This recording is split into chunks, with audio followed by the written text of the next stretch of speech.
saya persilahkan. Ya. Mohon maaf. Bismillahirrahmanirrahim. Assalamualaikum warahmatullahi wabarakatuh. Selamat sore sahabat-sahabat sekalian, rekan-rekan sekalian. Kita di sini ada 16 orang dan baik.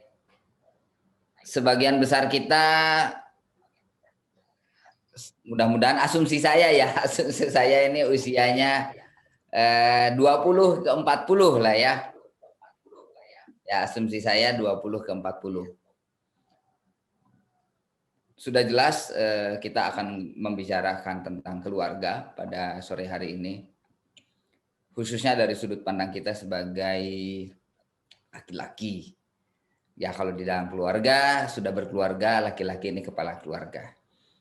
Sore hari ini judulnya mudah-mudahan bisa menjadi solusi ya bagi rekan-rekan para calon ayah nih terutama ya. Judulnya hari ini adalah keluarga bahagia maksimal dengan harta kekayaan minimal. Jadi kita mah to the point saja ya sore hari ini. Seperti itu. Baik rekan-rekan sekalian, saya sore hari ini mah kita ngobrol-ngobrol saja, jadi tidak akan ada slide atau semacamnya. Seperti itu. Dan lebih seru lagi sebenarnya kalau kita banyak diskusi dan tanya jawab ya. Seperti itu, sharing, berbagi pengalaman gitu.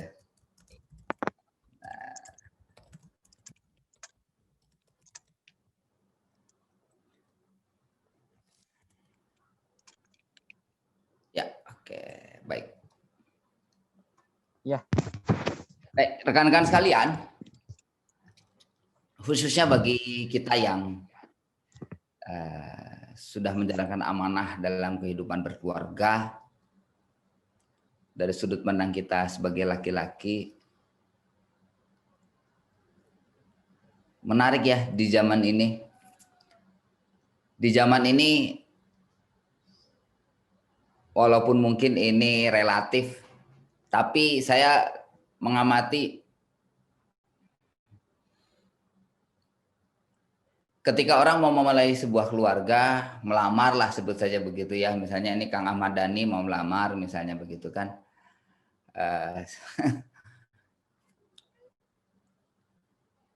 Orang itu kan cenderung ngelihat kamu bawa harta berapa, istilahnya begitu. Kamu punya kemampuan nyari harta seperti apa? Baru agama nomor 2. Benar gak sih dugaan saya itu teman-teman? Gimana nih? Kita sambil ngobrol aja ya. Seperti itu. Jadi walaupun orang sepertinya secara diplomatis ya. Secara diplomatis seperti ingin menyatakan bahwa ya yang paling penting itu agama gitu. Tapi pada kenyataannya ketika kita membicarakan jadi nggak jadi gitu ya. Gitu. Ini si akad nikah ini kan jadi kayak akad jual beli kan begitu ya. Jadi kayak akad jual beli. Dan dalam proses tawar menawar itu apa sih yang paling dilihat? Yang paling dilihat adalah seringnya di masyarakat itu ya kapasitas sang laki-laki di dalam finansial, di dalam bicaranya soal harta kekayaan. Seperti itu. Jadi kalau dianggap memiliki modal tangible maupun modal intangible ya, modal-modal yang sudah jelas kelihatan maupun modal-modal yang dianggap oke, ini bukan uang tapi ini menjanjikan finansial yang menjamin lah gitu. Misalnya pekerjaan yang tampak keren, titel yang tampak keren, baru itu kita diperhatikan sepenuhnya. Sementara kalau kapasitas finansialnya meragukan, dipandang sebelah mata. Itu tantangan di zaman ini. Jadi sejak sebelum nikah saja banyak sorotan ke arah sana. Lebih-lebih lagi ternyata setelah menikah. Termasuk jangankan kita sebagai laki-laki yang semula merasa kok saya dinilai cuma kondisi finansial saja, lihat dong kualitas saya yang lain. Kan di awal seakan-akan kita ingin menyatakan itu ya. Lihat dong kematangan saya, lihat dong komitmen saya, lihatlah kesungguhan saya di dalam menjalankan agama misalnya. Tapi ternyata begitu menikah juga sama aja. Pada akhirnya kebanyakan laki-laki itu ya jadi kita hidup itu seperti udah aja habis hidup itu untuk bekerja dan mencari uang. Begitu. Dengan anggapan bahwa ya itulah prasyarat awal untuk kemudian di dalam hidup ini bisa membangun banyak hal. Dan dalam hal-hal yang dibangun itu kemudian keluarga kita bisa bahagia. Begitu. Jadi untuk semakin mendapatkan kepercayaan dari mertua misalnya. Banyak sekali kan yang merasa dituntut oleh lingkungan ataupun menuntut dirinya sendiri. Ya saya harus segera bisa nyicil rumah, bisa harus segera punya kendaraan pribadi, syukur-syukur mobil begitu ya. Semua jadi ukurannya itu akumulasi harta kekayaan. Itu dulu begitu. Dan kemudian belum selesai urusan cicilan, sudah harus ini anak gimana sekolahnya, bayar uang sekolah berapa. Oh di rumah harus nambah fasilitas ini dan itu dan lain sebagainya. Dan itu semua kita usahakan, kita ikhtiarkan dengan susah payah. Karena tadi kita berpikir itulah cara kita bisa mewujudkan kebahagiaan di tengah keluarga. Kan saya ingin membahagiakan istri dan anak gitu. Jadi ya oke lah saya siap bekerja keras. Saya cukupi kebutuhan finansial. Saya sediakan rumah yang betul-betul nyaman. Mobil jadi bisa rombongan berangkat dari rumah begitu ya. Seperti itu. Pada akhirnya pertama ya, seringkali perspektif seperti itu membuat justru kebahagiaan itu jadi seperti lama banget untuk dicapainya gitu. Itu yang pertama, jadi lama ya.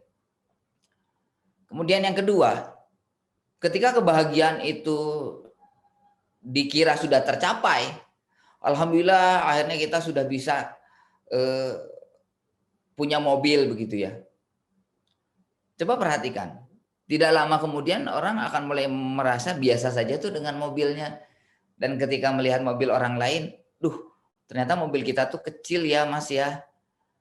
Orang lain tuh bisa muat 7 orang, kita cuma mobil kecil yang cuma 5 orang aja udah penuh, dua di depan, 3 di belakang, udah nggak bisa diapa-apain lagi. Seperti itu. Dan akhirnya kebahagiaan itu makin dikejar seperti makin jauh. Belum lagi kalau kemudian kita bicara dalam hidup ini misalnya kita ingin hidup bukan cuma bahagia sebenarnya ya. Kita ingin hidup yang berkah, bermakna, penuh manfaat. Jadi seperti ngejar kebahagiaan dari sudut pandang finansial itu kita seperti sedang jalan ke timur, sementara kemudian mencari makna hidup, kehidupan yang berkah, penuh manfaat itu seperti arahnya ke selatan gitu. Seperti jadi ini kita ngejar yang mana nih gitu kan. Akhirnya rekan-rekan, efeknya bagi kita sebagai kepala keluarga, kita itu bingung. Kita bingung harus membangun keluarga ini gimana jalannya, yang mana duluan, tarik ulurnya seperti apa, alokasi waktu, pikiran, tenaga, itu gimana. Dan saya kira itulah salah satu alasan mengapa makin topik keluarga itu diperdalam, ini para laki-laki ini makin malas gitu mikirinnya. Kenapa? Karena jadi kayak akhirnya makin ruwet gitu. Beda kan kalau misalnya mikirnya, udahlah saya hidup sendiri gitu ya. Kalau hidup sendiri itu kan, kalaulah hidupnya mau fokus ngejar karir juga, dan tanda kutip ya seperti nggak ada yang dirugikan gitu. Toh saya nggak ada keluarga yang harus saya urus. Bapak ibu saya baik-baik saja, saya sudah mandiri, saya nggak nyusahin orang tua, udah saya sibuk berkarir. Dan kalau karir saya sukses kan menghasilkan secara finansial, nanti saya bisa ngirim rutin buat orang tua saya, tanda terima kasih, tanda perhatian sama orang tua. Begitu, jadi kayak udahlah lebih simpel kalau hidup nggak ngurusin keluarga. Begitu ada keluarga, jadi ruwet.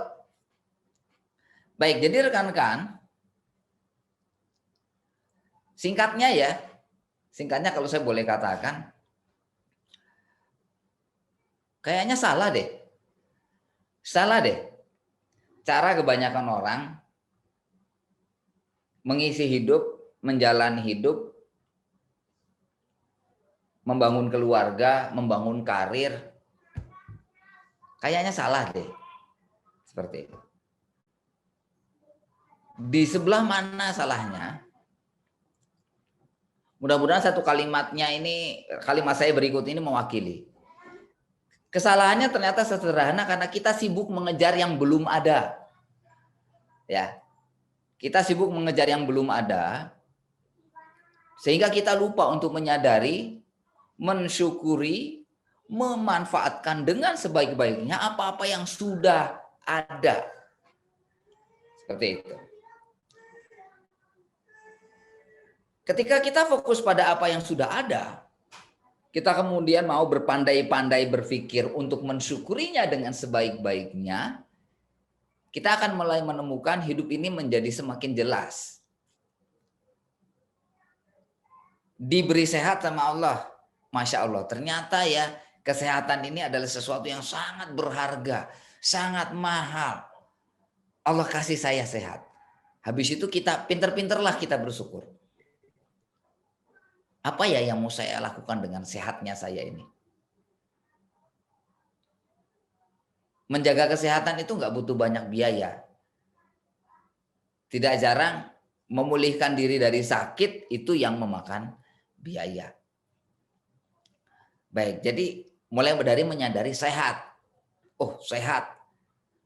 Nggak perlu banyak biaya. Apa sih minuman yang paling baik buat kesehatan? Apa Kang Razil? Air putih. Iya betul. Air Air putih mineral. ya. Air bening ya, air putih gitu ya. Air mineral, ya betul. Ya. Setahu saya air putih itu kan paling murah ya, betul ya? Seperti itu. Kalau harus ada rasanya, jadi lebih mahal kan? Seperti itu. Segelas kopi saja sekarang, tergantung belinya di mana sih ya. Itu segelas itu bisa 20.000, bahkan ada yang menjualnya 50.000. Cuma segelas. Baik rekan-rekan, kita kembali ke yang tadi ya. Jadi bagaimana kita mensyukuri apa yang ada, betul-betul memahami, dan kemudian pandai-pandailah kita mensyukurinya. Dan salah satu bentuk mensyukuri adalah kita berpikir, yang sudah ada ini mau kita pakai buat apa? Ketika kita memilih pilihan yang tepat di dalam memakainya, maka ada peluang untuk kemudian kita tepat memilih jalan yang kemudian akhirnya membawa kita ke kehidupan yang bahagia, penuh keberkahan, penuh manfaat ya. Ketika kita fokus pada apa yang sudah ada, dan yang pertama tadi kita mensyukuri, kemudian kita menggunakannya dengan baik, dengan positif, dengan benar, dan kita berpikir dengan yang sudah ada ini apa yang bisa saya lakukan sehingga saya bermanfaat bagi kehidupan, sehingga saya bermanfaat bagi orang lain. Nah untuk itu rekan-rekan, maka di saat yang sama kita perlu memperjelas hidup ini jadi sebenarnya mesti ngapain sih? Hidup ini mesti ngapain?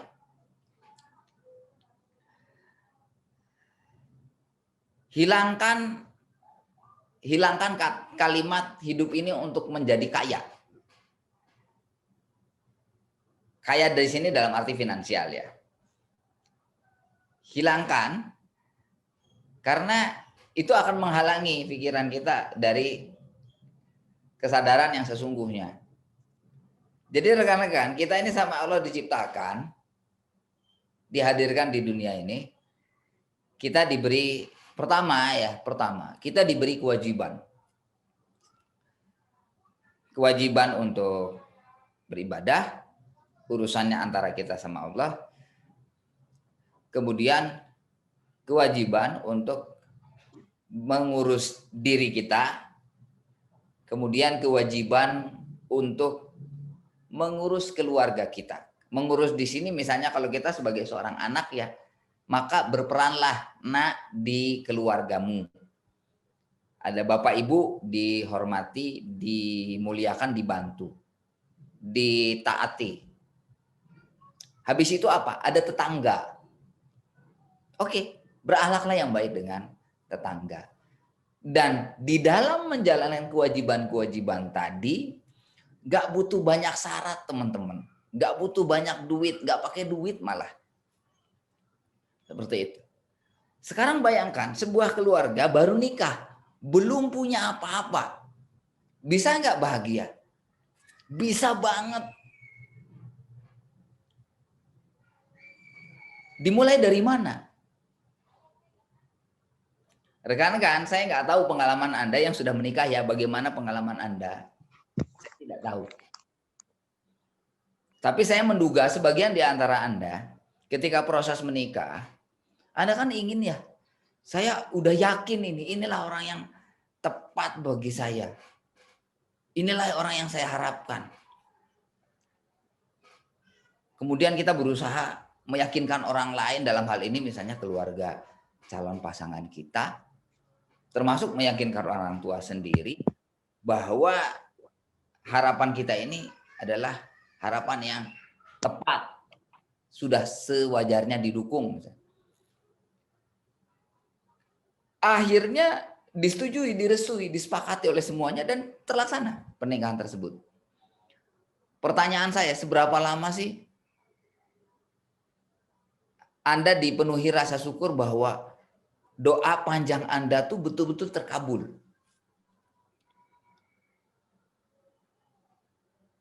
Bayangkan ya, bayangkan. Ada pasangan suami istri yang begitu beres resepsi, lega, urusan mereka selesai. Tapi sehari dua hari kemudian mereka sudah mulai mengernyitkan kepala karena kalau dipikir-pikir, Dek, kita kemarin resepsi habis uang banyak banget ya gitu. Ada yang habis sampai ratusan juta, ada yang habis puluhan juta. Nggak tahu tuh, jangan-jangan ada yang utang juga gitu. Itu kan jadi gitulah. Dan kerepotan-kerepotan itu kan kita ciptakan sendiri. Kerepotan-kerepotan itu kita ciptakan sendiri. Kenapa? Karena tadi kita dalam hidup ini bukan mengejar apa yang sesungguhnya, bukan ingin menciptakan, menjalankan kewajiban-kewajiban dan menciptakan kebaikan-kebaikan ya. Tapi hidup ini kita jadi kayak fokus untuk ngumpulin gitu. Fokus untuk ngumpulin tadi, ngumpulin harta kekayaan. Kita pikir harta kekayaan itu adalah pelindung kita. Loh, itu di mana tauhidnya coba? Oke, jadi rekan-rekan, premis dasar yang ingin saya diskusikan dengan rekan-rekan di dalam kesempatan sore hari ini adalah kita hadir di dunia ini, kan kita pengen tahu ya kita mesti ngapain sih? Yang mana ketika kita melakukannya dengan benar dan hasilnya baik, kita jadi bahagia. Hidup kita diridhoi sama Allah. Kemudian ditambahi keberkahan. Kan begitu. Saya mesti ngapain nih?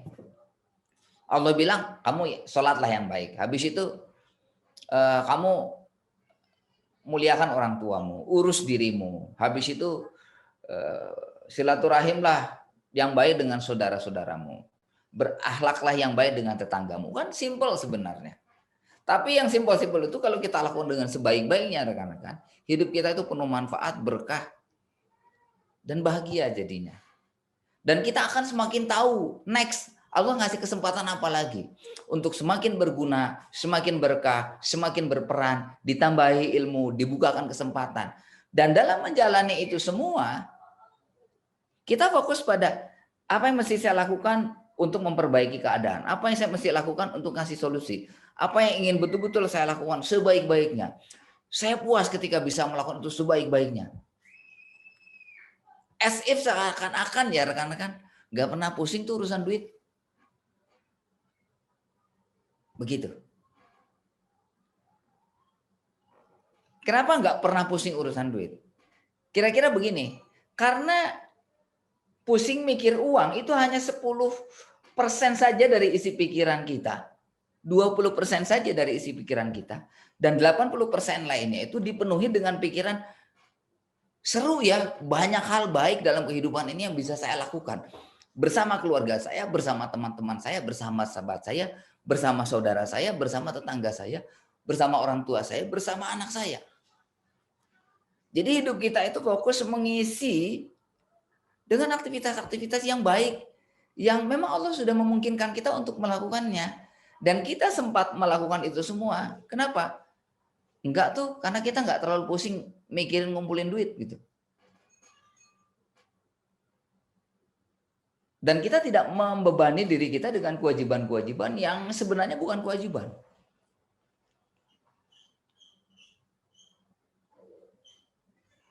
Saya nggak tahu rekan-rekan apakah ada di antara Anda yang sedang dalam proses mencicil rumah misalnya ya. Mencicil rumah, mencicil kendaraan pribadi, mobil khususnya ya. Karena kan tentu secara harga antara motor dengan mobil cukup jauh bedanya. Saya tidak mengatakan bahwa itu tidak perlu ya. Jelas-jelas yang namanya rumah, kendaraan pribadi itu adalah suatu benda yang berguna. Namun pada prinsipnya kan simpel ya rekan-rekan. Zaman dulu sering dibilang, janganlah besar pasak daripada tiang. Begitu. Janganlah besar pasak daripada tiang. Bayangkan kalau tiang ini katakanlah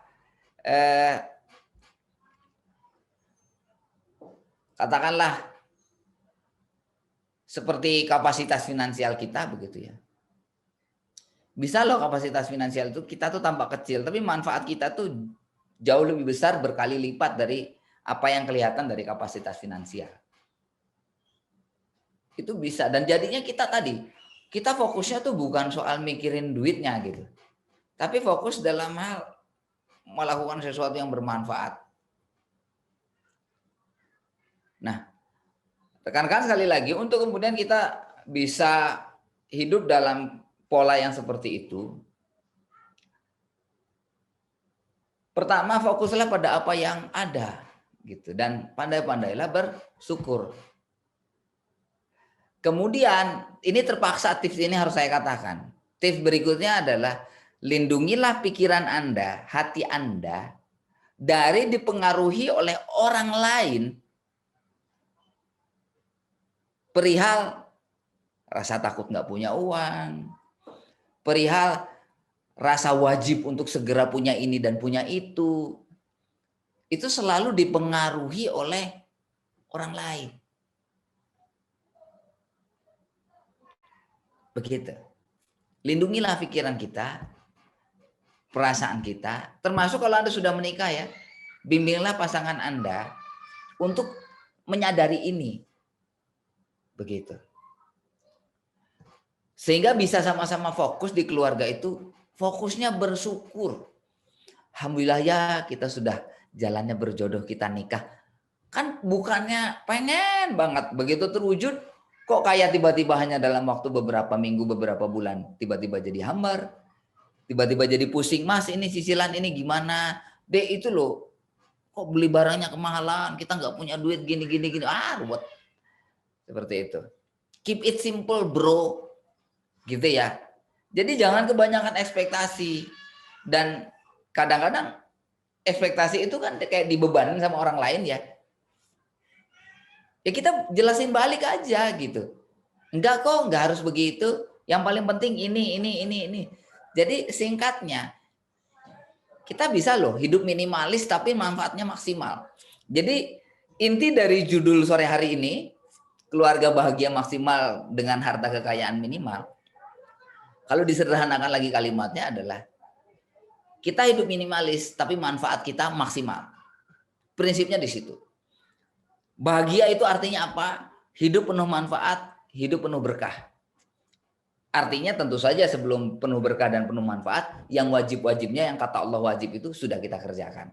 Dalam batas minimal, sejauh kemampuan kita masing-masing, monggo.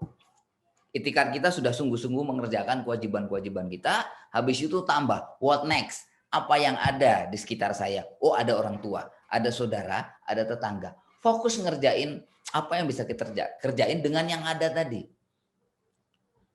Kemudian ada pertanyaan, ya justru itu Mas, begitu ya. Justru karena saya pengen menghormati orang tua saya, memuliakan mereka, loh yang minta saya segera nyicil rumah dan nyicil mobil itu kan orang tua saya Mas. Begitu ya. Nah gimana tuh ngadepin yang kayak begitu? Rekan-rekan sekalian, khususnya buat yang lagi mau nikah nih ya, dalam persiapan mau nikah, boleh dicatat ya, ini tips berikutnya. Cara menanggapi permintaan orang tua atau mertua. Menanggapi permintaan mereka yang sebenarnya secara substansial tidak penting atau bahkan memang tidak perlu. Cara menjawabnya adalah berikanlah apa yang mereka butuhkan. Bukan penuhi apa yang mereka inginkan. Seperti itu sederhananya. Dan menarik, kalimat itu sebenarnya berlaku juga kan ketika orang tua berhadapan dengan permintaan anaknya. Anak merengek minta ini. Kita tahu sebagian dari keinginan anak itu nggak perlu, nggak penting. Tapi kita tahu bahwa anak kita punya kebutuhan memang. Ya udah kita kasih apa yang merupakan kebutuhan mereka. Yang diinginkan, yang diminta nggak semuanya harus dipenuhi. Dengan segala hormat, sama caranya. Penuhi apa yang perlu bagi mereka. Seperti itu.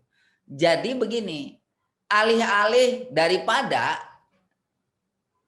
obrolan Anda sama mertua Anda gitu ya, urusan Anda kapan mau punya rumah, kapan mau punya mobil, kapan naik jabatan, kapan promosi, terus di situ dan Anda semakin tersudut, alihkan obrolannya kepada apa yang mertua Anda, orang tua Anda butuhkan dalam hidupnya.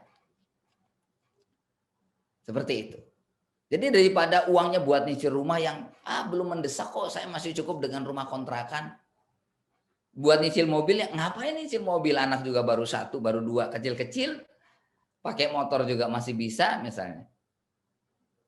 Nah, uangnya bisa dipakai buat yang lain. Misalnya, orang tua kita atau mertua kita misalnya. Masa sih nggak pernah punya keinginan untuk sedekah gitu ya, untuk nyantuni anak yatim. Tanya aja, Pak, Bu, ada nggak sih saudara kita atau saudara bapak, saudara ibu yang kayaknya butuh kita bantu secara finansial? Mending uangnya buat itu. Gitu. Dan jadinya kita ngebantu orang tua kita, di mana orang tua kita ternyata memang masih punya tanggung jawab sama sanak familinya yang lain, yang mungkin kita tidak kenal, yang mengenal orang tua kita. Seperti itu. Atau orang tua kita punya sahabat dan sahabat orang tua kita itu sedang terjerat hutang. Nah, kita bantu orang tua kita untuk menjalankan tugas kehidupannya juga. Karena belum selesai. Kita semua yang masih hidup masih punya tugas masing-masing. Seperti itu. Jadi yang kalau Anda punya bapak pensiunan PNS misalnya ya, Ya memang sudah pensiun, tapi tugas hidup masih ada. Yuk kita pikirkan apa nih yang bisa kita bantu untuk orang tua kita menjalankan tugas kehidupannya. Fokusnya ke situ. Gitu. Jadi enggak harus kemudian habis effort kita nyicil rumah, beli mobil, nyekolahin anak itu ke sekolah favorit yang uang pangkalnya gede banget gitu. Hidup itu jadi kayaknya kok mahal banget ya gitu ya. Dan coba bayangkan rekan-rekan, kalau kita merasa, kita ada dalam posisi merasa, hidup ini kok kayaknya syarat-syaratnya mahal-mahal ya. Dan di hadapan itu semua kok saya jadi kayak miskin banget ya. Maka Anda berada dalam sebuah titik kesalahan berpikir yang mendasar. Saya harus katakan belak-belakan ya, kita ngomong antar laki-laki aja. Rekan-rekan, kalau Anda dalam keadaan sehat, sehat saja, apalagi istri Anda sehat, Anda sudah punya anak, dan anak-anak sehat, itu kekayaan yang sangat luar biasa mahal. Dan kita harus sangat bersyukur atas itu. Dan itu sudah cukup untuk membuat kita merasa, bukan perasaan aja, emang mesti sadar gitu bahwa kita tuh sudah dikasih anugerah begitu banyak. Jadi nggak perlu merasa, duh saya tuh punya apa sih? Seperti itu. Kita sudah diberi momen dan isilah momen itu sebaik-baiknya gitu. Tadi bahagianya dari mana? Bahagianya dengan kita sungguh-sungguh menjalankan kewajiban kita. Allah nggak minta banyak, nggak nuntut banyak. Kita tegakkan akidah kita setegak-tegaknya, tegak lurus. Habis itu yuk kita isi hidup kita dengan melakukan aktivitas-aktivitas produktif yang bermanfaat bagi lingkungan di sekitar kita. Insya Allah itu yang semakin menambah keberkahan hidup. Dan untuk sampai ke sana, ya kita bertanya aja kepada diri kita sendiri. Saya itu bisa beramal soleh apa sih di tengah masyarakat ini? Dari hal-hal yang sifatnya umum sampai hal-hal yang sifatnya spesifik. Tidak jarang saya berdiskusi dengan teman-teman yang, Kang saya tuh pengen ada inisiatif ini nih di masyarakat, saya pengen bikin ini, bikin ini, bikin ini. Tapi saya nggak punya modal gitu. Iya, kamu kenapa pengen ngerjain itu? Ya itu memang kan penting ya, itu penting di masyarakat saya ingin ngasih solusi aja sih. Oke, jadi kamu peduli sama masalah tersebut. Iya, ya itu modal kamu gitu. Kepedulian kamu. Kamu dari ngerjain itu pengen dapat apa? Ya enggak lah, saya nggak pengen dapat apa-apa, namanya juga kewajiban moral nih Kang gitu ya. Oh, udah nambah lagi tuh modalnya. Sudah peduli, tulus lagi kan. Itu modal besar itu, peduli dan tulus. Dan sehat kan? Ya udah. Orang sehat masa sih tidak bisa melakukan sesuatu?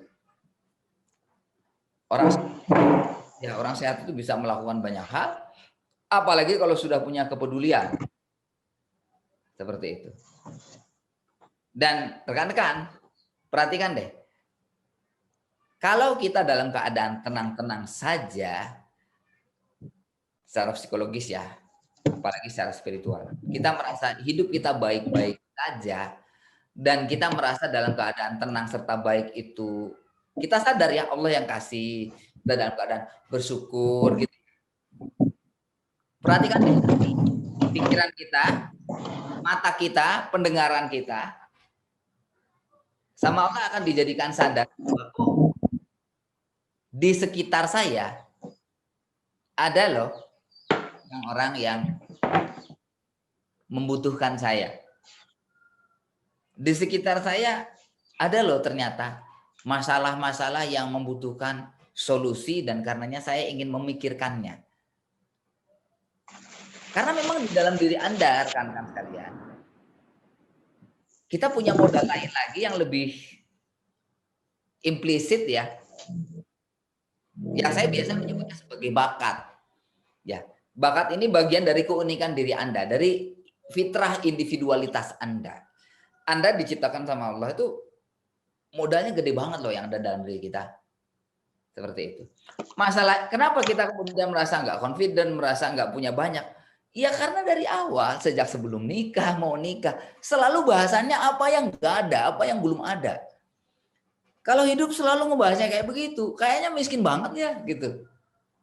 Karena ya iyalah yang dibahas yang nggak ada kok gitu. Tapi coba deh dibahas itu yang ada gitu.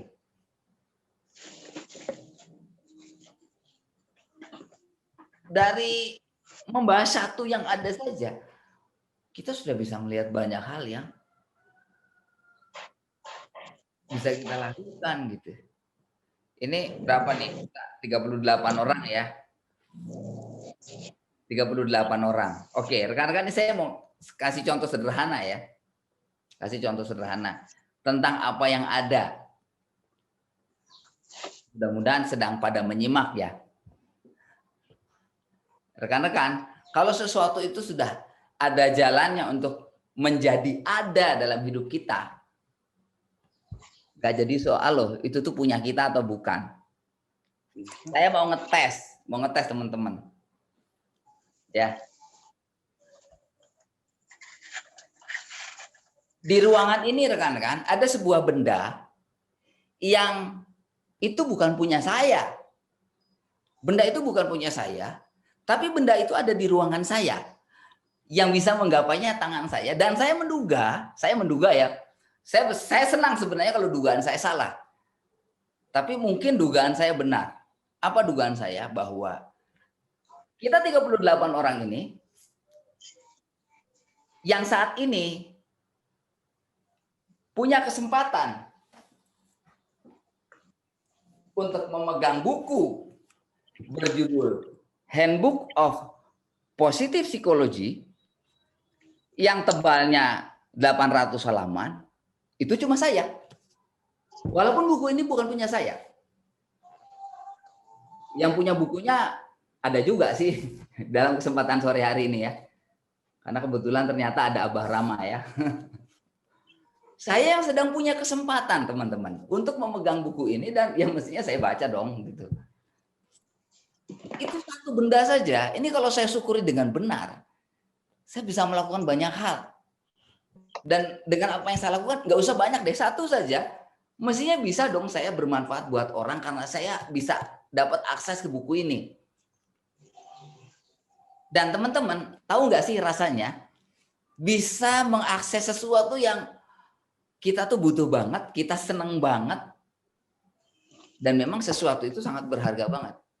Bahagianya kayak apa coba? Bahagia banget kan? Seperti itu.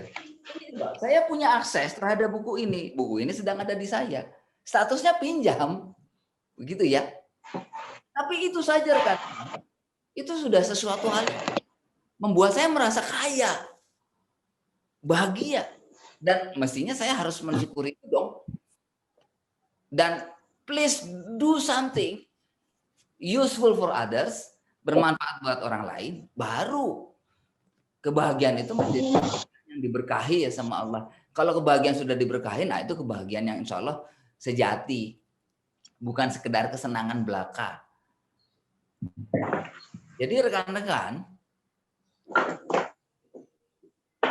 khususnya bagi kita ya, para laki-laki yang mengelola keluarga. Saya mengajak rekan-rekan semua, jadikan budaya di tengah keluarga Anda. Hidup itu mensyukuri apa yang ada, mulai dari kebendaan, ya mulai dari orang ya, ada saya, ada pasangan, ada anak-anak, ada mertua, ada orang tua, kemudian ada tetangga, ada sahabat, teman-teman. Itu kekayaan yang luar biasa teman-teman, dan nggak perlu beli, walaupun tentu itu harus sangat disyukuri. Kemudian, oh ada buku, ada barang, ada tempat tinggal. Alhamdulillah sampai hari ini saya masih ngontrak. Kalau ditanya kapan mau punya rumah, enggak tahu.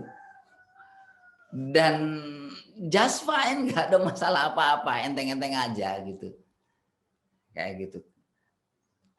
Karena bagi saya, bahkan bisa ngontrak rumah di tempat yang begitu baik sesuai dengan kebutuhan keluarga saya saja, itu rasanya udah kayak luar biasa loh, udah sangat disyukuri. Sangat bersyukur. Saya nggak tahu ya buat teman-teman prinsipnya gimana. Bagi saya jauh lebih penting berada di lingkungan yang tepat, walaupun rumah itu rumah kontrakan, daripada maksain beli rumah tapi itu membuat Anda terlempar jauh ke sebuah tempat yang di sana itu tidak banyak yang bisa Anda manfaatkan selain bahwa rumah itu milik Anda sendiri begitu. Dan keputusan itu keputusan Anda sendiri, dan keputusan itu membuat Anda terlempar jauh. Misalnya ya, Anda buat teman-teman yang di Bandung misalnya, Anda terbiasa berkegiatan di Masjid Salman misalnya, atau di Masjid Istiqomah misalnya ya, atau di Masjid Al-Latif misalnya, atau di Masjid Darut Tauhid misalnya ya. Kemudian tiba-tiba ada tawaran kapling. Oh, kayaknya murah nih, bagus.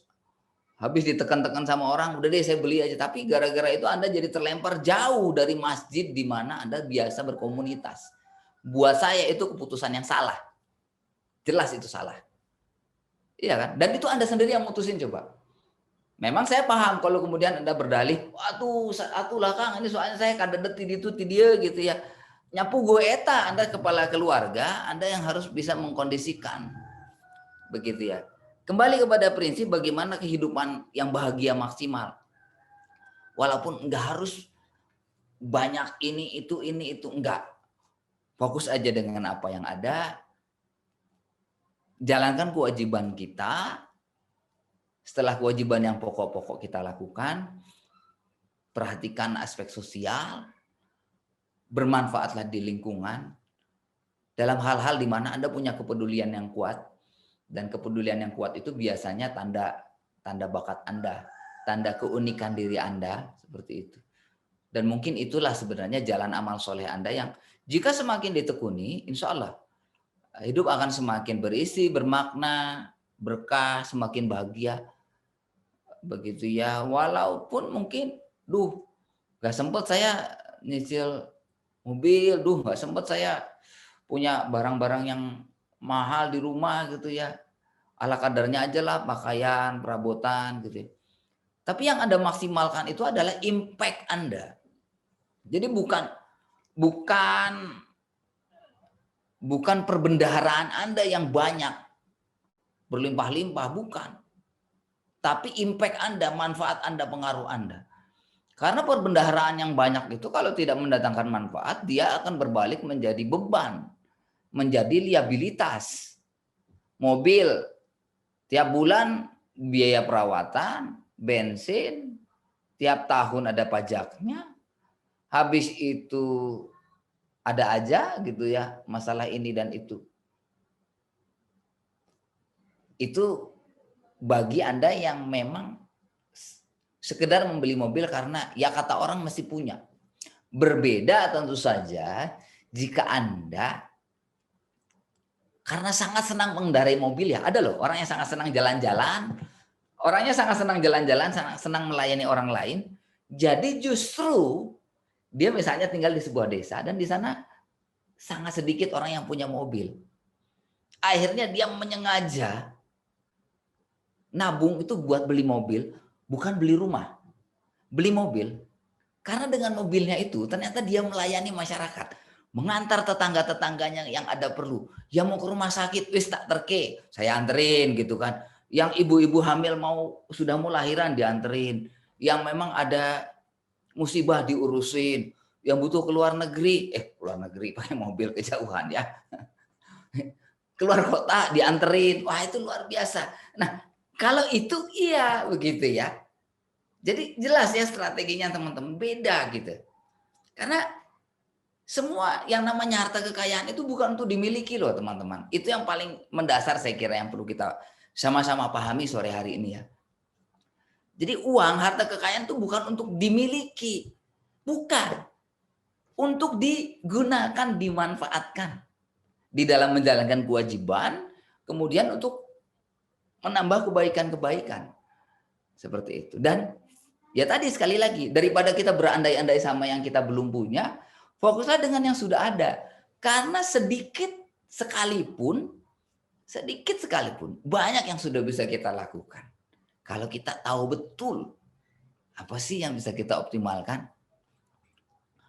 Rekan-rekan, ini para ayah muda atau para bujangan ya. Misalnya ya Anda dengan ikhtiar Anda, alhamdulillah Kang, kebeli motor second juga nggak apa-apa, yang penting ada.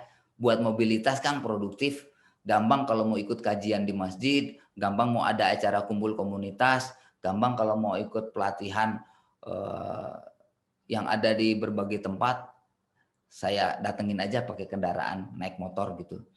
Kemudian di sela-sela itu Anda, apakah motornya Anda pinjamkan kepada orang yang membutuhkan, siapapun yang butuh silahkan pinjam. Atau misalnya ya Anda dengan motor itu Anda kendarai, Anda menolong orang lain, membantu orang lain. Seperti itu. Wah itu keren banget gitu.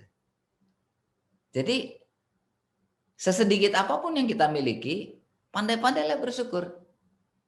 Salah satu bentuknya kita pandai memanfaatkan yang sudah ada itu. Begitu ya. Jadi seminimal apapun manfaatnya maksimal. Seminimal apapun aset kita, harta kekayaan kita, manfaatnya maksimal. Dan manfaat yang maksimal itulah yang membuat hidup kita ini berkah, diridhoi Allah, terasa betul bahagianya, dan efek manfaatnya buat orang banyak itu nyata. Seperti itu. Begitu. Jadi untuk jalan ke sana kita mulai dari menyadari ya, dalam diri kita, dalam hidup kita tuh apa sih yang sudah Allah beri, yang sudah ada, sudah sesuatu ada dalam hidup kita, nggak mungkin ya karena selain Allah, tidak mungkin, pasti karena Allah. Jika ada suatu kebaikan dalam hidup kita itu pasti karena dari Allah. Yuk kita sama-sama syukuri, pandai-pandai bersyukur, sehingga apa yang orang kira sedikit, apa yang orang kira minimal banget, enggak tuh, enggak sesedikit yang orang kira. Kita menyadari betul kita sudah dikayakan ya sama Allah ya, dan kemudian kita memberi manfaat sebesar-besarnya. Seperti itu. Nanti akan kelihatan di sebelah mana kita bisa bermanfaat sebesar-besarnya. Apakah karena potensi diri yang kita miliki, bakat kita, kekuatan kita, atau memang memang kondisi di sekitar kita yang memang membutuhkan kepedulian kita, seperti itu. Rekan-rekan, untuk bisa hidup dengan kesadaran seperti itu, konsepnya sebenarnya sederhana. Tapi latihannya butuh total. Karena kalau nggak total, balik lagi ke cara lama. Cara lama adalah hidup itu dimulai dengan merasa kurang, merasa belum punya apa-apa, dan kemudian bekerja keras agar kemudian bisa menutupi rasa kurang itu dengan tumpukan, tambahan, aset, penghasilan, dan kemudian mulai terlihat sebagai harta kekayaan. Saya sepakat bahwa bukankah orang yang diberikan kekayaan itu bisa memberi manfaat buat banyak orang yang lebih luas lagi. Betul, tapi kuncinya ini bukan sebenarnya berapa angkanya. Kuncinya itu adalah di mentalitas. Jadi ada mentalitas berkelimpahan, ada mentalitas berkelangkaan. Mentalitas berkelimpahan itu ya dengan sesedikit apapun yang ada, itu merasa cukup, bahkan bisa berbagi dan jadinya bahagia. Sementara mentalitas berkelangkaan senantiasa merasa kurang, pikirannya selalu memikirkan apa yang saya belum punya, apa yang belum ada, dan ya rasanya kayak miskin terus gitu. Oke, saya sudah cukup kaya, tapi masih ada yang lebih kaya dari saya, dan ternyata punya mobil Fortuner keluaran terbaru ya biasa-biasa aja ternyata. Begitu lihat tetangga, wih kok keluarnya dengan mobil Alphard yang special limited edition misalnya ya. Seperti itu rekan-rekan. Jadi ini mindset dasar di dalam hidup, dan kita akan perhatikan rekan-rekan.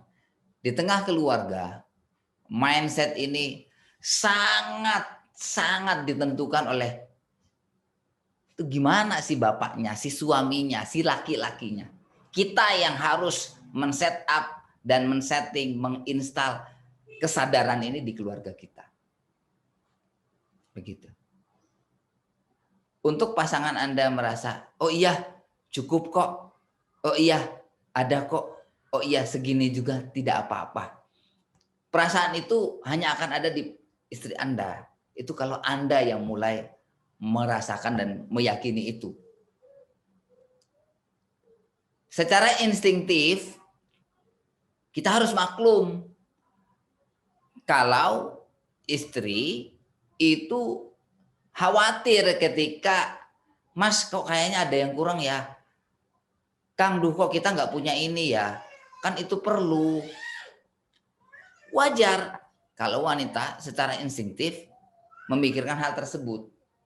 Maka kita sebagai laki-laki yang harus memasang kerangka pandang itu. Segimana sih cukup itu? Begitu. Dengan latihan, ini bisa menjadi budaya keluarga. Ketika budaya tersebut sudah tertanam di keluarga kita, bismillah, insya Allah kita bisa merasakan betul bahwa hidup kita yang masih saja tentu saja berisi perjuangan, bekerja keras. Ternyata perjuangan dan kerja keras kita itu bukan untuk menutupi lubang perasaan, nggak cukup. Kerja keras dan jatuh bangunnya kita tuh bukan untuk sibuk mendapatkan pengakuan dari orang bahwa oke, aku tuh sudah cukup layak, wis manggon, wis mapan misalnya gitu ya. Bukan untuk sibuk, bukan untuk itu. Kerja keras dan kesibukan kita itu adalah karena kita tengah berperan di tengah masyarakat untuk menyelesaikan suatu masalah, untuk memberi solusi dalam satu urusan, untuk memperbaiki keadaan, untuk menyempurnakan apa yang sudah cukup baik. Jadi kerja keras kita tuh di dalam beraktivitas produktif, beramal soleh, memberi manfaat, menjadi berkah. Kerja keras kita tetap ada. Karena memang itulah cara terbaik mengisi hidup. Begitu ya. Tapi tadi ketika kita hidup dengan kondisi yang efisien ya, dengan aset tanggungan yang minimal, tapi manfaatnya maksimal, hidup akan terasa sangat ringan. Hidup akan terasa sangat ringan. Kita bisa lincah berperan, lincah di dalam mengisi waktu dengan hal-hal yang bermanfaat. Kita tidak habis waktu kita mengejar-ngejar sesuatu yang kata orang kita mesti punya, kata orang di situ kita masih kurang. Padahal ya enggak kok, udah cukup, udah lebih malah. Baik. Begitu ya.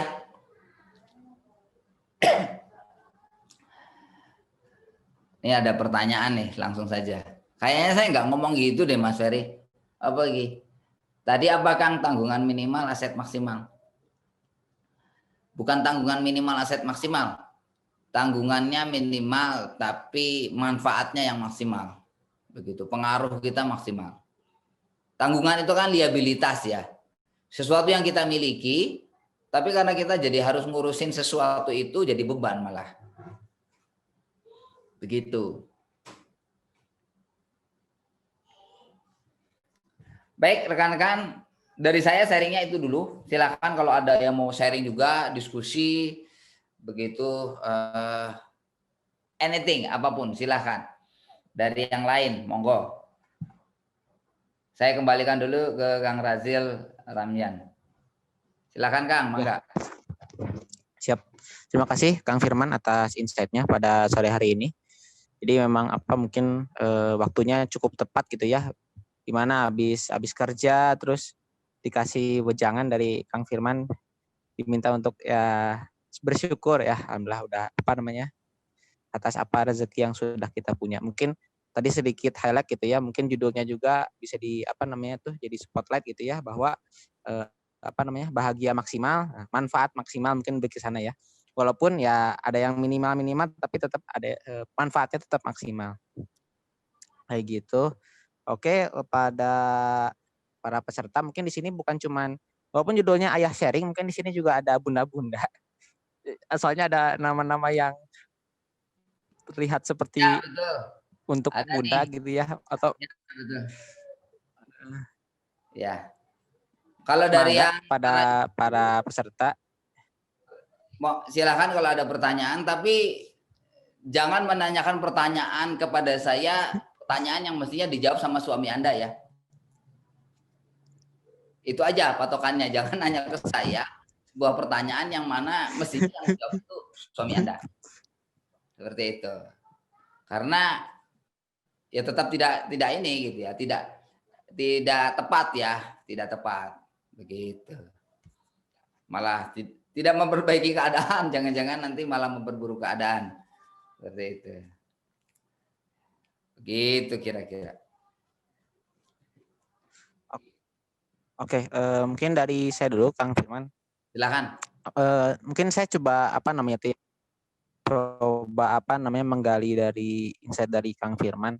Tapi boleh nggak sih Kang Firman kalau kita misalnya mungkin sebagai seorang calon ayah juga atau misalnya kepala rumah tangga, bahkan misalnya punya pemikiran ya udah sih kehidupan ini berjalan, mungkin ada yang menyebut mengalir seperti air, atau ya udah gini aja dulu, atau sebagai seorang, misalnya kan kadang-kadang diibaratin seorang ayah itu harus punya visi ke depan, oh gini-gini, harus seperti ini, harus seperti ini, atau kayak gimana mungkin dalam aplikasinya kayak gitu mungkin. Baik, langsung ya. Rekan-rekan sekalian, di manusia modern, Ya. kita semua di sini adalah manusia modern, manusia zaman modern. Yang saya katakan zaman modern itu bukan lifestyle ya, tapi suatu era peradaban. Begitu. Jadi kalau kita semua yang ada di sini, kita adalah manusia modern. Manusia modern itu hidup kita sangat lekat dengan teknologi, begitu ya. Lebih lekat sama teknologi daripada sama alam, begitu ya. Kemudian kita sudah terbiasa mengurus kehidupan kita dalam skala pribadi maupun sosial itu dengan institusi formal. Institusi formal itu organisasi, perusahaan, instansi, dan seperti itulah ya. Itu manusia modern. Dalam peradaban manusia modern, satu kata kuncinya untuk memahaminya adalah kita masyarakat industri. Ya, kita masyarakat industri. Masuk yang masih tinggal di desa sekalipun sebenarnya kan sudah hidupnya sudah tergantung sama industri. Listriknya dari PLN misalnya, kan seperti itu. Ada satu logika sederhana yang kita anggap sebagai cara hidup paling basic ya. Bahwa hidup ini dilakukan untuk menciptakan masa depan. Dan oleh karena itu kita mesti punya visi. Begitu ya? Mesti punya cita-cita, kan begitu ya? Gitu. Masih punya rencana, masih punya cita-cita, hidup kita menciptakan masa depan. Begitu rekan-rekan. Nah, di bagian sebelah itu persislah kita itu sebenarnya justru bisa kehilangan yang paling penting. Gitu.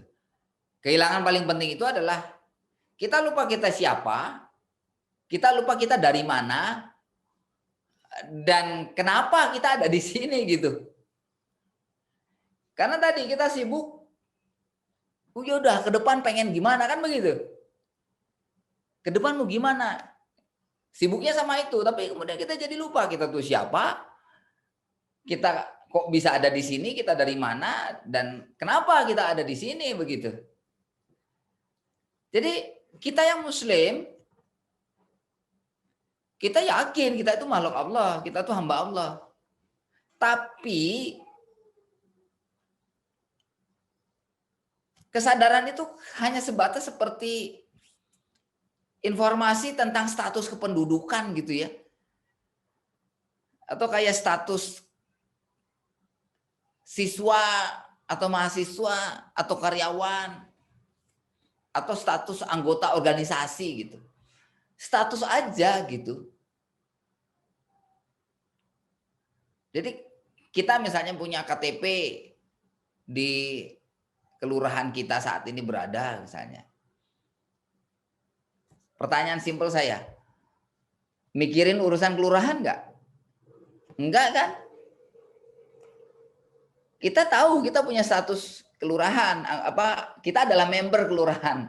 Tapi kita nggak mikirin urusan kelurahan kan? Kita sibuk sama urusan kita sendiri, betul? Kita adalah hamba Allah, udah status aja gitu. Oh, Mas, saya sholat loh Mas. Ya iya betul. Kenapa Anda masih sholat? Cuma buat mempertahankan status keanggotaan aja kan? Iya kan? Tapi terus kalau Anda punya status anggota tuh Anda tuh mesti ngapain? Lakukanlah lebih dari sekedar untuk mempertahankan status keanggotaan, gitu loh maksud saya. Gitu. Karena begini rekan-rekan. Kita itu diberikan kewajiban untuk menunaikan sholat. Kita bersaksi tiada Tuhan selain Allah. Kita bersaksi Muhammad adalah Rasulullah. Begitu ya. Kita yakin kita adalah seorang muslim dan saya sholat gitu ya. Sholat kita itu supaya kita tuh selalu ingat kita tuh siapa, dari mana. Seperti itu. Setelah itu berikutnya kita pikirkan lagi. Kita ini makhluk Allah, diciptakan sama Allah. Dari mana kita asalnya? Ya dari alam sebelumnya dan kemudian kita didatangkan di alam ini. Untuk apa teman-teman? Jadi sebelum kita sibuk dengan kepengen kita sendiri, dengan imajinasi kita sendiri, dengan visi kita sendiri, ada nggak sih kepengennya Allah pada diri kita? Selain yang pokok-pokok dan paling mendasar tadi seperti sholat ya, ngaji, habis itu ngapain? Sebaik-baik muslim adalah yang paling bermanfaat bagi orang lain kan? Maka istilah hidup tadi dengan bermanfaat. Itu yang bikin kita bahagia gitu. Seperti itu. Bahagia yang karena hidup bermanfaat dan diberkahi Allah, itu sekedar pertanda loh ya teman-teman. Itu bukan tujuan juga. Itu sekedar pertanda bahwa mudah-mudahan doa kita itu memang dikabulkan Allah. Rabbana atina fid dunya hasanah wa fil akhirati hasanah. Kita kan doanya begitu. Ketika kita di tengah kehidupan ini bahagia dengan beramal soleh, maka mudah-mudahan suatu saat kelak kita itu bisa bahagia di akhirat nanti juga di tengah-tengah orang yang senantiasa beramal soleh. Kan begitu. Kita harus milih di akhirat nanti kita mau bareng sama siapa kan begitu. Kita mau bareng dengan kumpulan kita, kumpulan yang sama-sama beramal soleh kan gitu. Nah jadi rekan-rekan, sebelum kita sibuk dengan impian kita masing-masing, punya visi inilah, visi itulah, begitu ya. Yuk, mulainya dari apa kewajiban kita. Yang pertama. Kemudian yang kedua, apa anugerah, aset, rizki yang sudah ada, yang Allah sudah berikan buat kita. Segitu saja kita tuh sebenarnya sudah sangat kaya loh teman-teman. Jadi sore hari ini sebenarnya intinya adalah yuk kita pandai-pandai menyadari apa yang ada, kemudian pandai-pandai memanfaatkan apa yang ada. Sehingga walaupun tampaknya kok kayak nggak punya harta kekayaan hidup ini, tapi hidupnya penuh manfaat, hidupnya penuh amal soleh, dan perjuangannya sesungguhnya sebenarnya adalah bukan banyak beramal soleh loh teman-teman. Perjuangan atau ujian yang sesungguhnya adalah ketika kita sedang banyak-banyaknya beramal soleh, kita bisa tetap ikhlas. Itu yang paling sulit. Ikhlas itu hal yang paling sulit bagi nafs, bagi hawa nafsu kita. Kenapa? Karena ketika ikhlas, hawa nafsu itu nggak kebagian apapun sama sekali. Ketika kita ikhlas, hawa nafsu itu nggak kebagian apa-apa. Kayak anak ya, disuruh berbagi kue sama kakaknya, tapi kemudian atau sama adiknya, kemudian kata ayahnya ya, Kak, kalau kakak mau ngasih semuanya, kue itu buat adik, ayah tuh paling seneng sama kakak. Dan ayah tuh akan jadi ridho banget sama kakak. Nanti diganti dengan yang lebih baik. Tapi sekarang kasihin dulu aja semuanya. Itu kan berat ya. Bisa kebayang nggak sih? Seperti itu. Nah, itu ujian sesungguhnya. Nah, kita tahu apa yang diwajibkan, kita tahu apa yang ada, kita lakukan dengan itu. Jadi, rekan-rekan, intinya, hidup ini kita sibuklah do something positif, do something produktif. Dari perspektif agama, habis itu tambah perspektif sosial, ya, tambah perspektif intelektual. Selama yang sosial, intelektual, psikologikal itu sejalan dengan yang spiritualnya. Begitu ya, saya kira rekan-rekan. Jadi boleh sih Kang punya rencana, visi gitu ya, tapi itu sebagai implikasi. Karena gini Kang, kalau kita sudah ketahuan nih, oke, ternyata saya sama Allah nih diamanahkan anak 3 misalnya. Di anak 3 saya ini ternyata 3-tiganya laki-laki misalnya.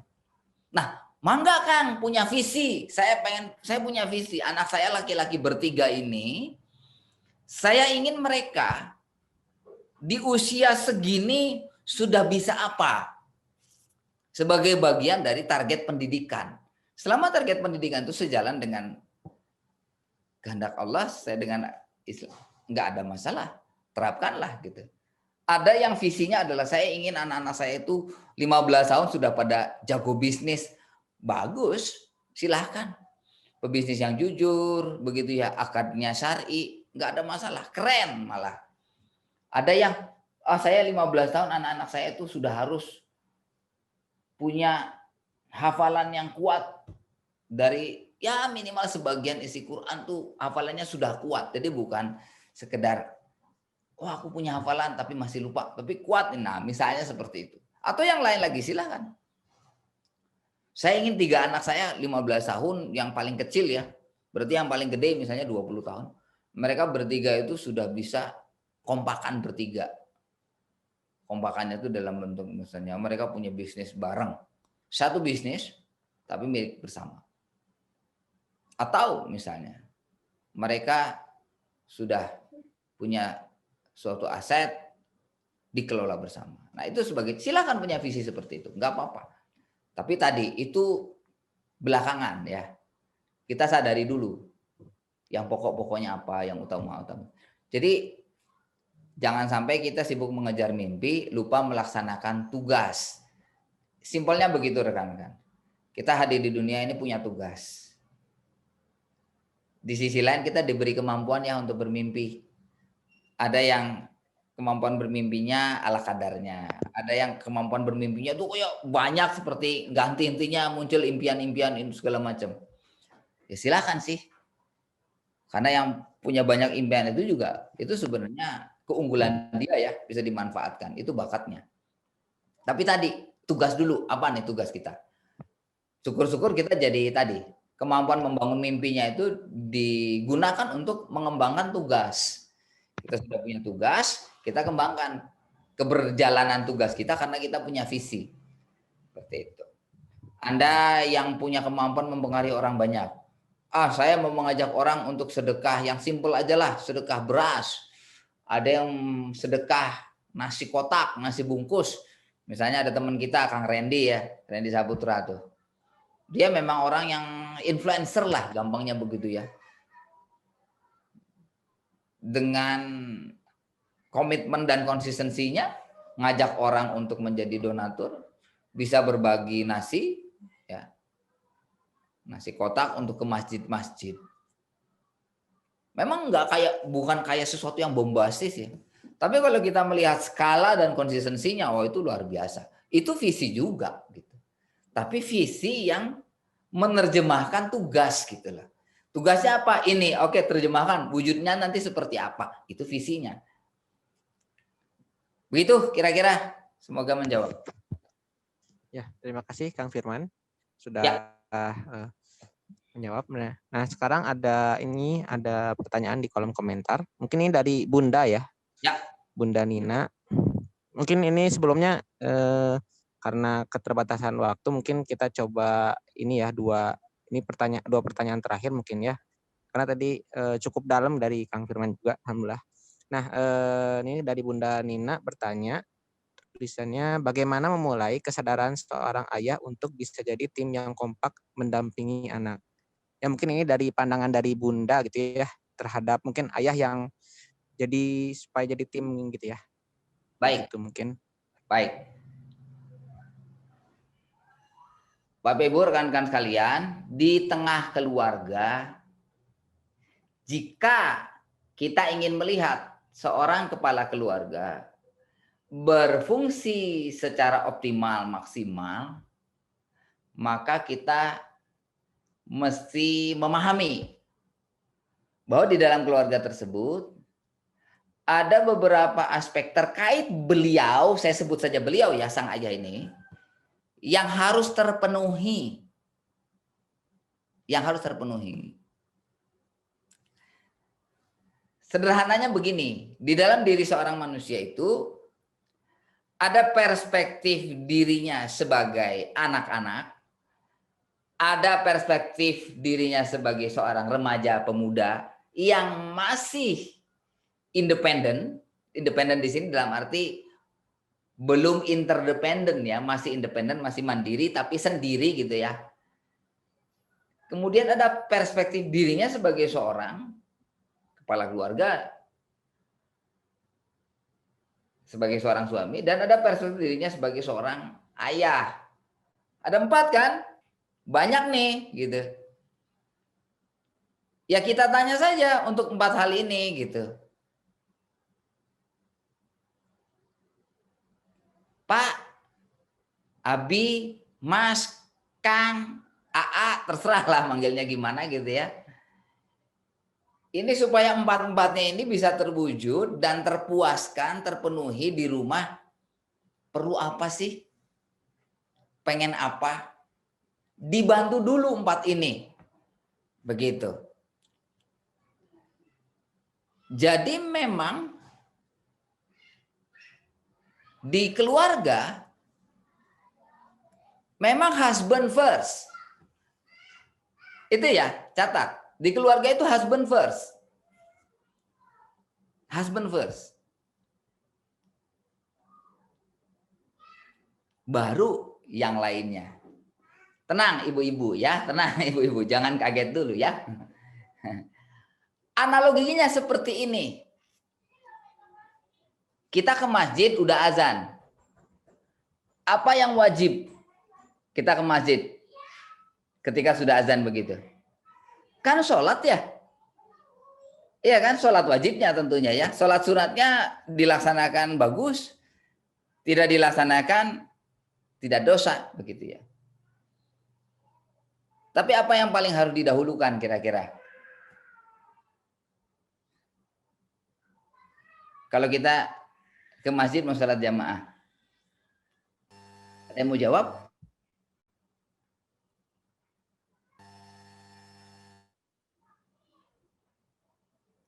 Apa kira-kira?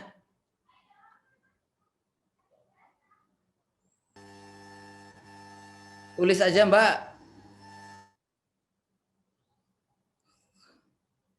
Ada yang mau jawab?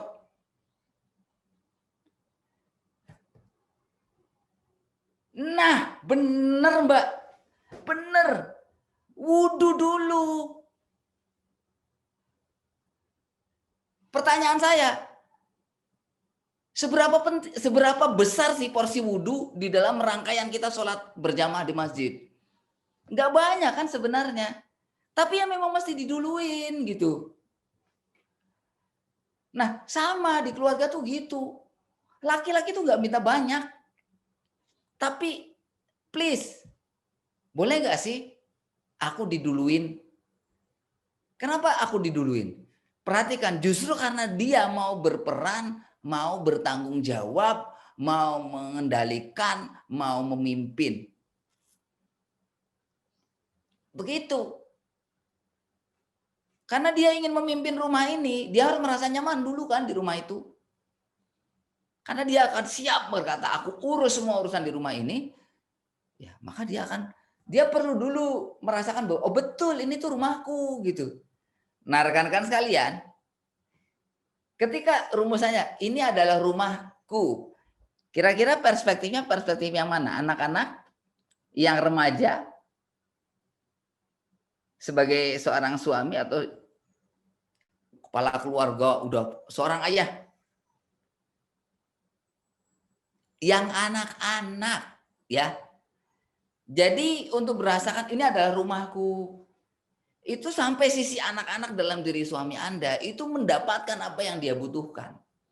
Baru dia bisa berkata, ini rumahku. Kenapa? Rekan-rekan, kapan sih perasaan ini rumahku itu muncul dalam hidup kita? Waktu kita kecil kan? Tentunya bagi Anda yang alhamdulillah beruntung mendapatkan itu. Ketika waktu kecil belum dapat, rasanya seperti ada yang kurang kan gitu ya.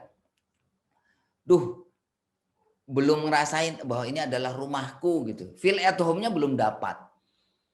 Akhirnya tidak sedikit loh orang yang aku sedang nikah baiklah gitu kan. Aku pengen cepet-cepet nikah. Kenapa? Aku ingin ngerasain feel at home. Aku sama orang tua aku ora akur. Dari cilik itu ribut aja gitu kan misalnya ya.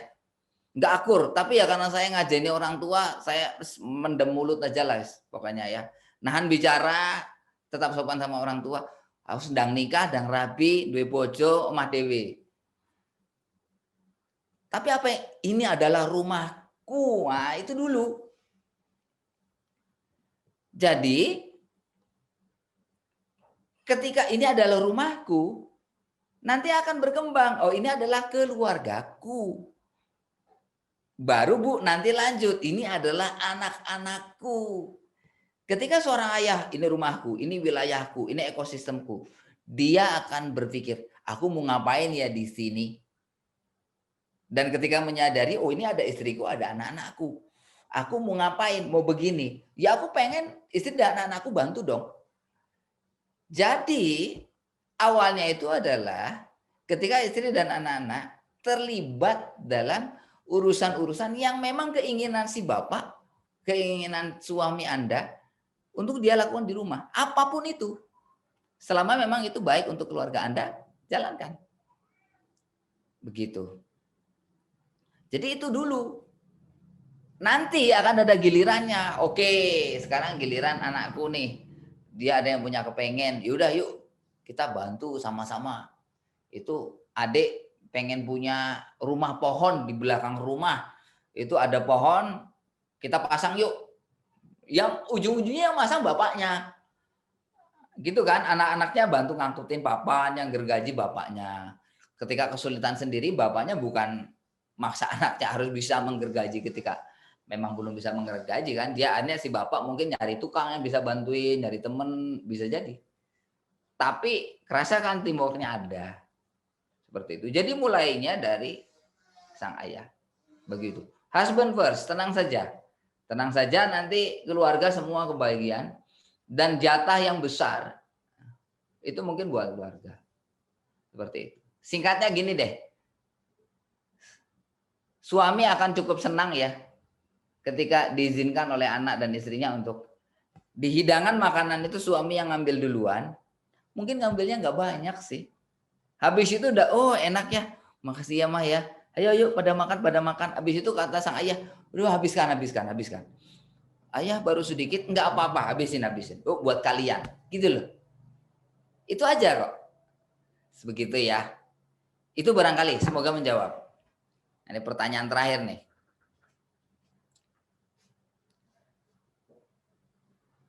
Langsung aja ya, ini saya jawab ya. Jadi singkatnya, kita membahas pandemi. Ya, situasi sulit. Salah satunya efeknya krisis finansial. Maka ada orang tua yang kemudian semakin tertuntut, katakanlah ya, untuk mencari nafkah. Tapi kemudian jadinya anak kurang tertangani secara optimal.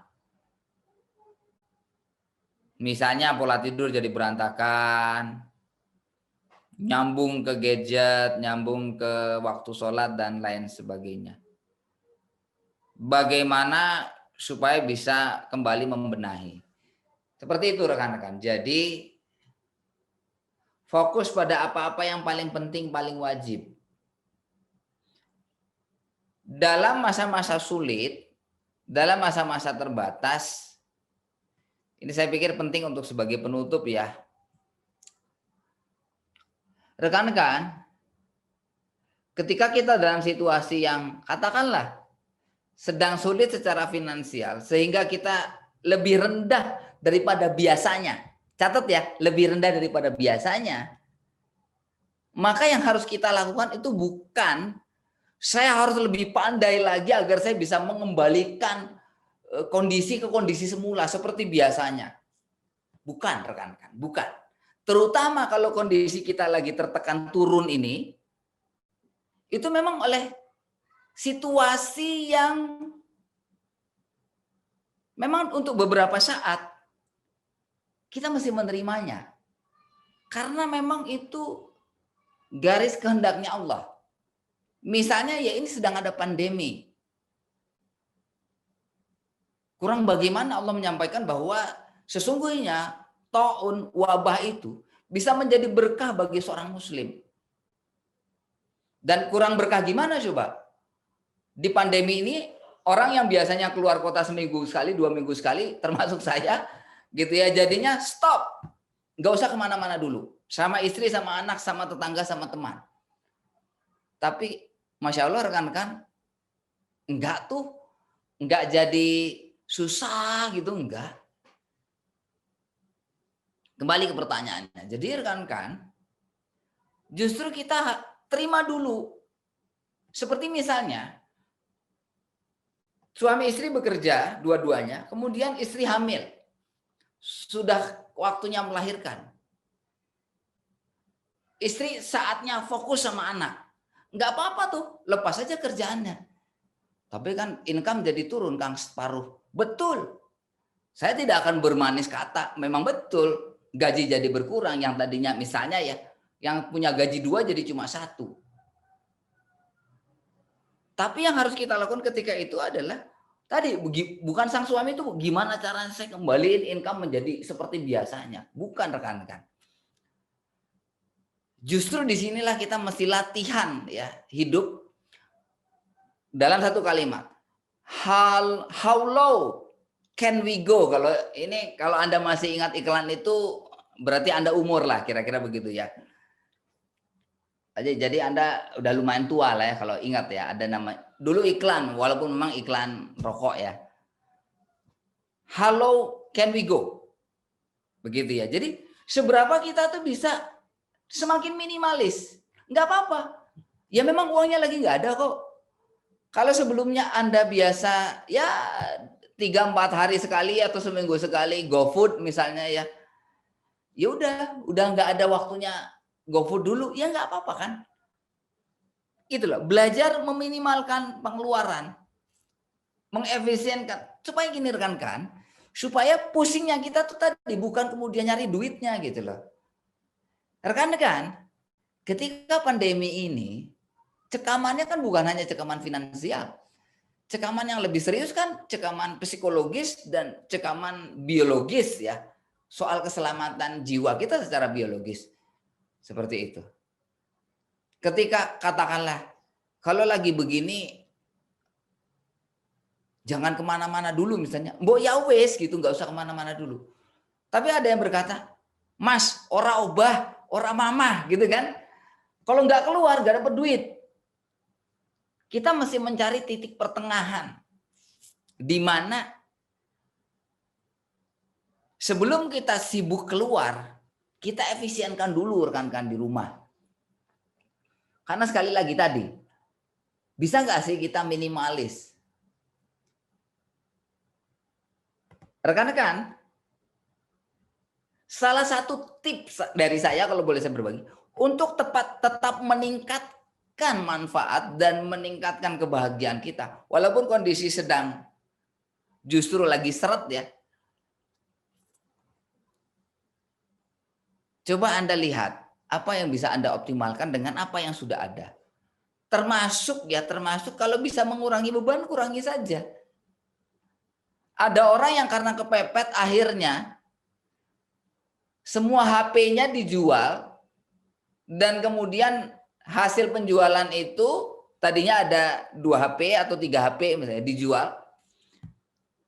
Tapi supaya tetap bisa berkomunikasi dengan orang, beli HP jadul 150.000, sekedar memastikan orang masih bisa nge-SMS ke dia, masih bisa nelpon. Sepertinya kok jadi miskin banget gitu ya. Tahu nggak apa kekayaan yang didapatkan? Ternyata lebih lega kan? Nggak perlu ngecek Facebook 5 menit sekali. Gitu loh. Nggak perlu habis waktu setengah jam hanya karena scroll Instagram gitu ya. Tahu-tahu setengah jam lewat. Itu kekayaan teman-teman. Itu kekayaan. Jadi jangan salah merespon sebuah situasi. Family first. Di dalam family first itu core-nya itu tentu saja Allah first. Fokus aja dulu kepada ibadah. Seperti itu. Kembali ke yang minimal tadi, ke inti-intinya itu dulu gitu ya. Seperti itu. Jadi karena gini rekan-rekan.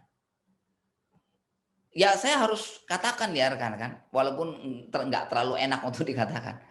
Faktanya kan banyak orang yang kemudian akhirnya merasa tercekam di masa pandemi ini, harus tetap dapat income finansial. Sebenarnya karena dia jadi harus mempertahankan suatu gaya hidup tertentu.